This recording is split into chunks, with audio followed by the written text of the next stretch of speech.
Everybody, welcome back to Cool Times Podcast. We are your hosts, Jenna and Vince Free.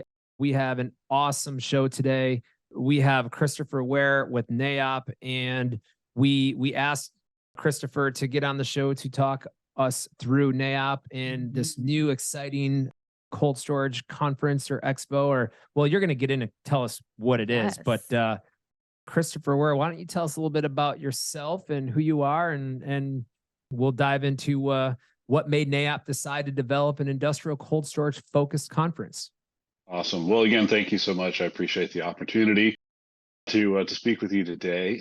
Again, I'm Christopher with NAIOP and been with NAIOP for 22 years now. My hokey origin story is I was a history major that didn't want to be poor. Not a lot of money in that racket, but it has served me well in my career as a association professional. And of course, NAIOP is the leading national trade association for the developer, owner, and investor in commercial real estate.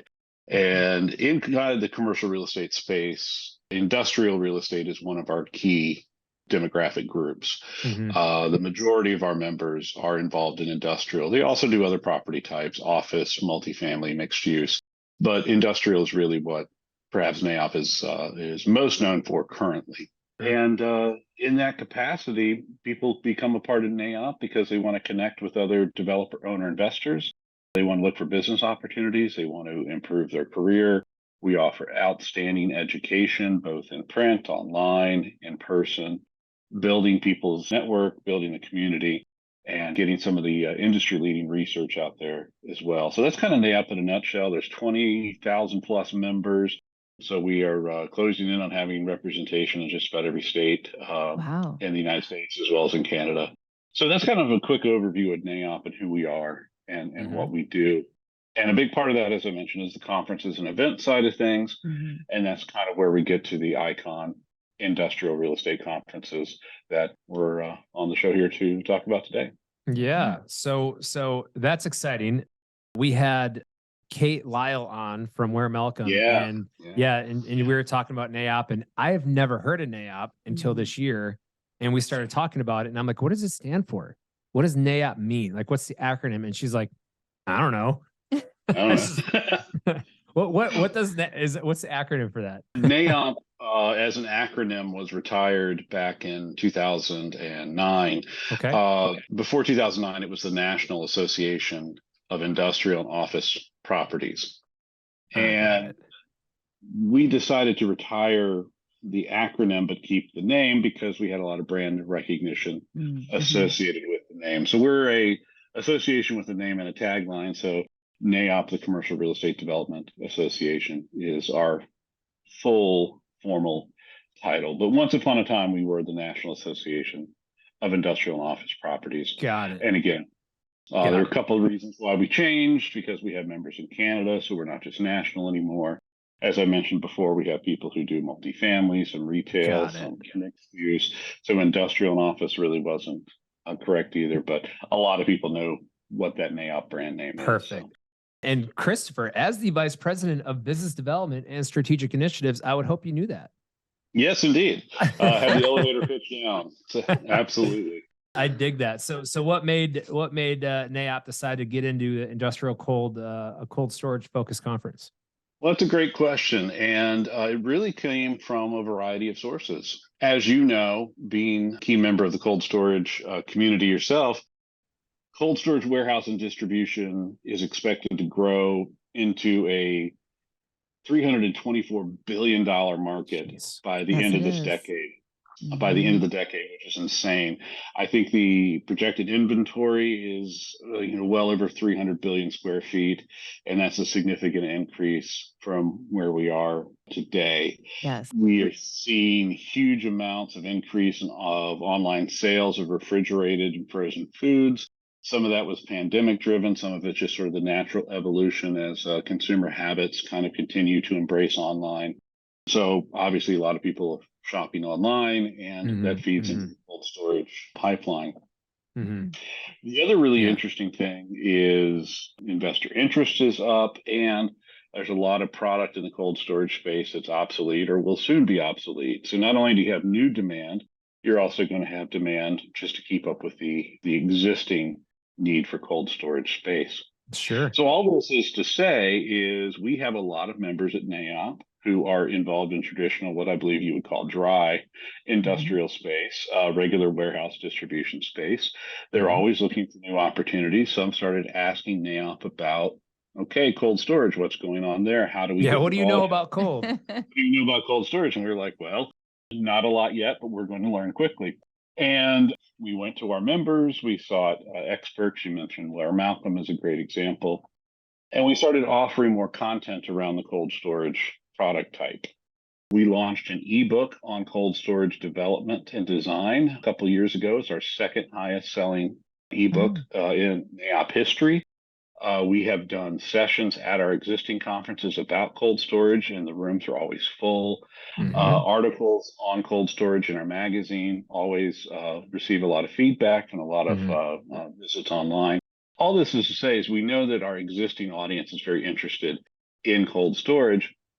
Add on top of that, we've had a number of folks come to us. Corey Singer is a great example, saying, hey, there's a real opportunity for NAIOP to grow into cold storage and access some folks who, like yourself, of course, weren't familiar with NAIOP, but would be a great addition to the overall NAIOP community. Absolutely. If we start talking more about cold storage. So this was very much sort of an internal member-driven process where we had members come to us asking for content, for information about cold storage, and ultimately us saying, you know what, the market's right, the time is right. Let's use our existing I.CON industrial conference model and do a standalone cold storage event. And that's where we are today. Here we are. Well, the demand is certainly there. So this is coming up. Let our listeners know when they can expect this I.CON conference to be happening. Let's start with that. Absolutely. Appreciate that. So I.CON Cold Storage is September 12 and 13 at the Westin Buckhead in Atlanta. And you can go to NAIOP.org and click on our conferences page, and you'll find all the great stuff on I.CON Cold Storage online, the agenda, who we have confirmed as speakers, topics, sponsors, all that kind of great stuff. I heard you got some really excellent speakers. We do have some outstanding speakers, so really good content lined up. So definitely looking forward to that. Christopher, that was a cheap plug for me, man. All right. Absolutely, it is. Oh boy, here we go. Absolutely. No, I'm looking forward to it. The number of speakers that we have in the really our focus is always having the right speakers.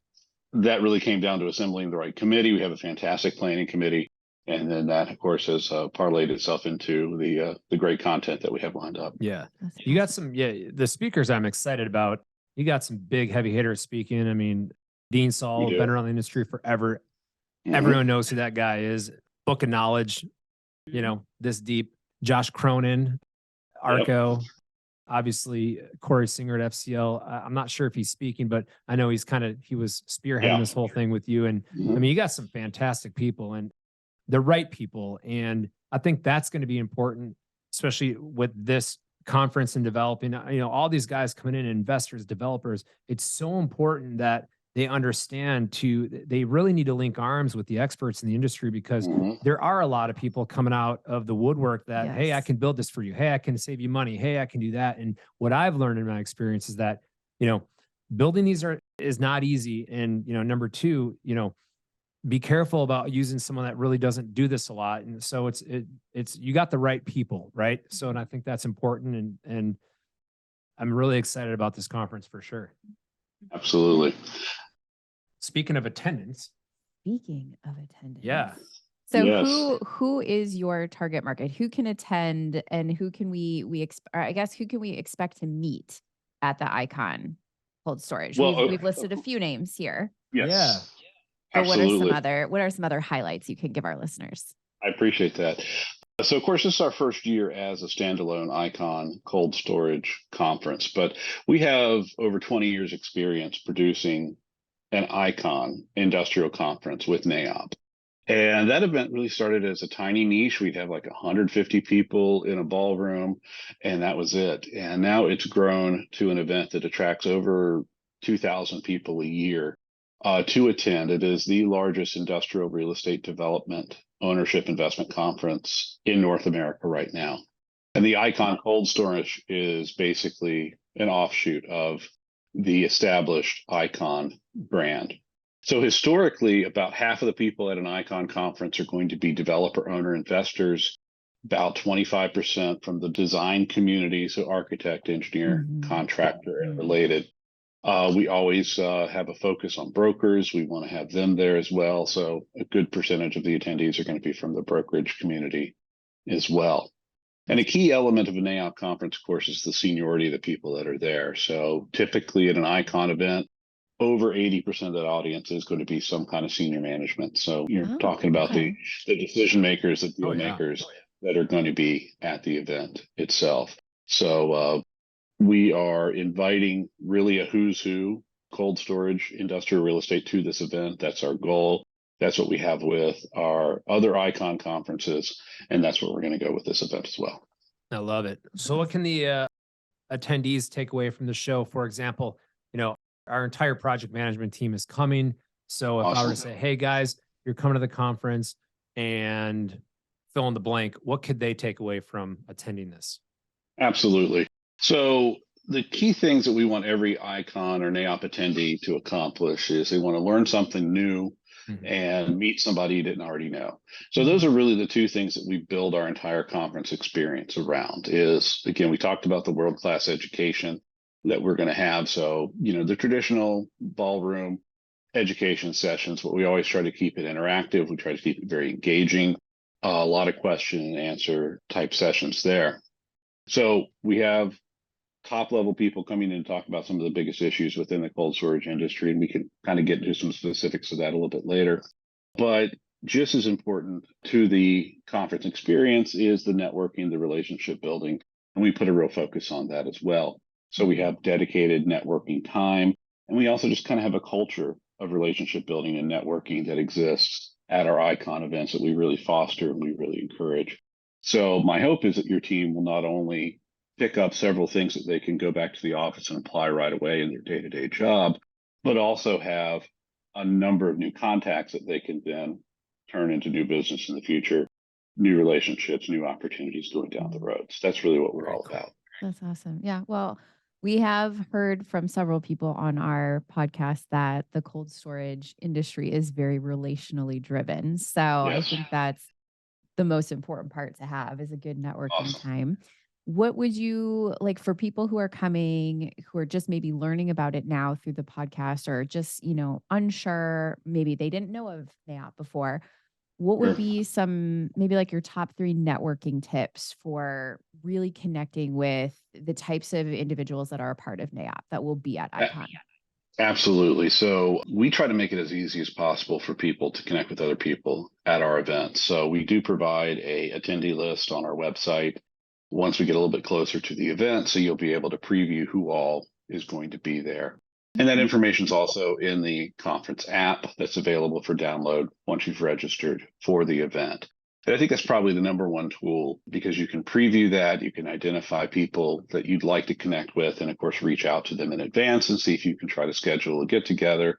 Or at very least, you kind of have a, for better of a word, most wanted list of people that you want to make a point to connect with. I like that.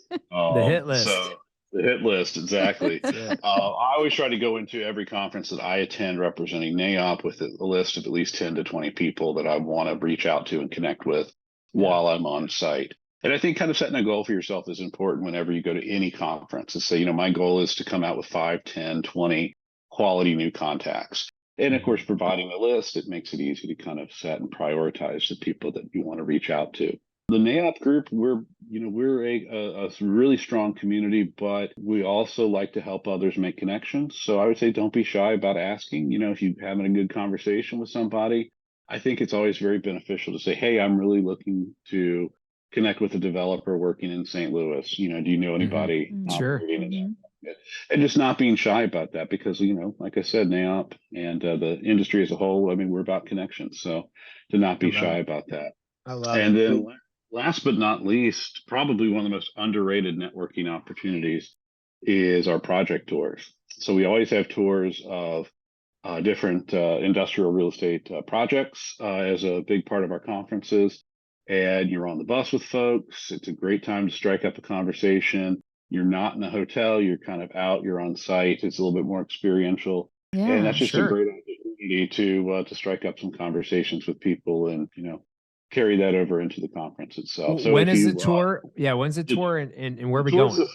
the first day of the conference Okay. is our conference tour day. So we're 12 and 13, so the tours will be on the 12th. And we're working on the official agenda for the tours right now. As I'm sure you know, getting into some of the cold storage facilities can be a challenge, but we have some very well-connected folks that are working on that for us right now. And we're working to confirm a couple locations. So that'll be up on our website very soon once we have that. But that definitely will be a part of the overall experience that I would encourage folks to not skip and to make a point to. Well, this is pre-recorded, so by the time this comes out, you're probably all going to be set, but probably all be there. Yes, it'll probably be all set, but don't worry about that. I mean, I'm sure it'll be on the website, the tour, where you're going, all that stuff. Well, hit me up, man. I got another location if you need one. I would love to hear it. Absolutely. Send it our way. We'll do that offline here. I don't want to, I don't want to spoil it online. You know what I mean? On the air. Suspense. Yeah. The suspense. Exactly. Well, hey, I wanted to throw in there real quick that this entire podcast today, Christopher, is actually sponsored by Vapor Armor. They're a very good sponsor of our podcast. I want to give them a shout out. Yes, Eric Finnerty, aka the Beard. He's the man, dude. Vapor Armor, great friends of ours. They have solutions for tying roof membrane to IMP, thermal frost ribbons, and they offer an insane 15-year warranty and just a great company, great product. So great players in cold storage. Yeah, great players for sure. So Vapor Armor, give you guys a shout out. One question I want to ask you, Christopher, kind of off the cuff here. If I'm a developer or an investor and I come to you, as I'm sure so many do, what do you think their biggest challenge in entering the cold storage space to build one of these is right now today? What's the biggest challenge? Well, I mean, kind of the biggest challenge in development across the board is capital. So, finding debt or finding equity, finding debt right now, very challenging. So we have an entire panel just on capital markets in the cold storage space as a part of the conference. So that's probably the number one challenge that all of our members are facing, kind of regardless of property type right now. If you're a developer of a traditional dry warehouse looking to expand your portfolio into cold storage, understanding the tenants and what their needs are is probably very close second. If you're used to working with a traditional Amazon and not used to the temperature controlled product, then it's going to be a whole new set of skills, of things that are keeping their tenants up at night. So again, we have a session about who are the end users and how best to deal with them. So I think those are probably the two biggest things that they're going to be looking to learn more about. And that's why we have those two sessions very prominent on the important. I'm excited to attend for sure. Absolutely. Well, let me know. You've definitely given us some great highlights about what to expect, but tell us from NAIOP's perspective how they want this conference to be set apart from other cold storage events. That's a great question, because there are some great events out there, and we're really looking to complement those events that already exist. As I mentioned previously, we had a number of NAIOP members who came to us and said, there's not really a conference out there that focuses specifically on the developer, owner, and investor. So there's other aspects of the cold storage industry that's being covered with other events. But if you're the developer, owner, investor, maybe, you're not the focus of those events. And that's really kind of what sets NAIOP apart, is that's what we exist to serve. Is the developer, owner, investor community. So that's probably the biggest number one thing, is that this content and this conference is focused on that part of the business. Yeah, absolutely. I 100% agree. And that I don't think there's a conference that covers what we're going to tackle here at this conference. And I love it. As you know, I'm on the board for CEBA, the Controlled Environment Building Association. And I mean, we focus on, hey man, how do you build these things the right way, and who to build them with, and why, and details and education about that. A lot, and a lot of these players that are going to be at this show come to this show, and that go to that show are going to come to that show. So it's, there's no reason why we all can't be one big happy family here and help each other out. You know what I'm saying? Absolutely. Absolutely. Yeah. And if there wasn't a kind of an opening, then it's not something, NAIOP wouldn't be looking to duplicate something that's already out there. Right. Right. So, we did some some pretty thorough analysis of what's already being covered, who's doing what, and decided, there is an opportunity to add to the existing product that's out there. Absolutely. Do you have anything, Christopher, that you want to add about this I.CON event right now? Or maybe let our listeners know one more time where they can register. Yeah. How can we register? Absolutely. How can we find you? How can we find it online? We'll put it in the show notes as well. Absolutely. Awesome. So you can simply go to our website, which is NAIOP.org. So NAIOP.org. And the cold storage event is very prominent on our landing page. You can also Google, NAIOP I.CON Cold Storage, and that should be hopefully one of the first things that comes up in the results. So that's the easiest way to find, again, our agenda, hotel information, if you're coming in from out of town, registration rates, all that kind of great stuff. Very cool. Well, I'm not going to let you off the hook here to finish off the show, man. You got to play my game with me, this or that question. Okay. The cool right, rapid round questions. Cool rapid round questions. All right. So I'm going to ask you this or that. You got to answer one of them. All right. You ready? Okay. All right. All right, man. Would you rather lose your hair or lose your sense of smell? Oh, smell. 100 days on Antarctica or 100 days on the moon? Antarctica. Meme famous or commercial famous? Good commercial. PT Cruiser or Nissan Cube? Oh God, that's horrible. It's so bad. Nissan. It's so bad. Vacation with your in-laws or your next door neighbor? Oh boy, I'm gonna get in trouble either way. Since the in-laws might actually listen to this, I'll go with in-laws. I love that. That's awesome. Are you fun. Are you cold beer or cold drink guy? Yes. No one's a great answer. No one's ever answered. Yeah, there you go. Yes, I like that. It. All right, my friend, Justin Timberlake or Justin Bieber? Oh, I'm gonna go Timberlake. I think he's more talented. Oh, I love it. Like yeah, it. I'm a Timberlake guy myself. I'm sure no one knew that. No one, not one person knew that. No. Awesome. Anyways. Well, hey, that wraps up our show today here, Christopher. Man, you're a stud. Thank you so much for letting us know about this exciting new I.CON Cold Storage event. See you in September. Yeah, we'll see you soon. Yes. And yeah, and thank you guys, everyone, for listening. Please, our sponsors, Vapor Armor. Yes. Thank you. Yes, you can listen to this show if you want to watch it and see your beautiful face, Christopher. You can actually go to YouTube.com and look up Cool Times Podcast. Hit the red subscribe button. You can watch this entire video of us also. Yes. But if you're in your car driving to work, taking the kids to baseball on the weekends, you can actually listen to it on your Apple iPod or Apple Podcast app. Your Apple iPod? Yeah, iPod. Apple iPod. The first we know Apple, what you meant. like the first Apple iPhone, the first generation sold online. It was like some obnoxious, wasn't it like $300,000 or something like that? Yeah, pretty much. Yeah, it was pretty ridiculous. I remember the first time I saw one in the wild. It blew my mind. Yeah. Like I was sitting there watching a ball game and the guy had an iPhone. I'm like, what? Are you kidding? What is that? First generation. Yeah. Unreal. Well, hey, thank you so much, my friend. I appreciate you guys. I'm until excited next about time. what you're doing. We're excited to see Thank you. Yes. All right. Until next time, Really everyone. appreciate your time.